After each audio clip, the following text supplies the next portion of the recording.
so many questions and sort of requests talking about clay pens and doesn't a pen melt in the oven, etc. So I thought I would hopefully answer as many of those questions as I could in one video for you guys in my clay pen basics video. So to answer the number one question I get, which is, don't clay pens melt in the oven? No, they do not. You do have to be careful on what kind of pens you use. These are the pens that I use to make my clay pens, and these are actually the most common pen I see when people do their own clay pen tutorials, and that is how I knew it was safe to bake. These ultra round stick grip pens, and they look like this. If you have trouble finding these pens where you live, or they don't sell them in your country, I do sell them on my store, and that link is in the description box down below. These are both kinds of the pen. They now come with it's silvery here instead of this cloudy white, but they are both the same. I have baked them both. Now I know some other pens are bakeable, but these are the ones that I only use and I find that they work the best. I would suggest always testing out your pens, if you would like, in your oven before you put the clay on, so you're not wasting clay, and just testing it on the temperature and time, etc. in the oven by itself, of course taking the ink out.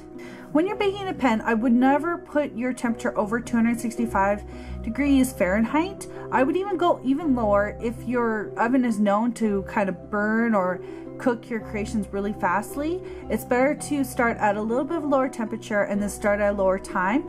I usually bake mine at 265 degrees Fahrenheit for 15 to 20 minutes, depending on how much I put on the pen. And I've never ever had a pen melt or crack.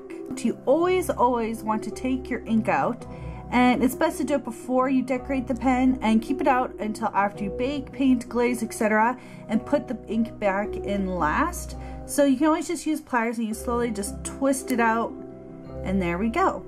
To ease decorating the pen so it's not as hard, it's always smart to have some sort of item to put up the pen. I use a paintbrush. It's just an old paintbrush. And that way, when you're decorating, etc., you have more leverage without having to get more fingerprints, etc., on the pen. Remember to remove this before baking as well, and then put back in when you're ready to paint. When putting your clay on the pen, you want to have it almost as thin as possible. I actually show me in tutorials rolling it out with a rolling pin, but usually I actually use my pasta machine or clay rolling machine. But you want to keep it as thin and uniform as possible.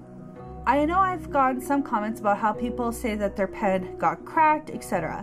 Now I'm going to show you the best way to prevent that from happening. So when you have your first layer of clay,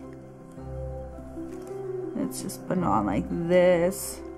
I put this on and it has some obvious flaws. There's still air bubble there, and I don't really show this in my tutorials just because it takes too long, but I always go through and I poke a hole through any air bubbles and I smooth it over.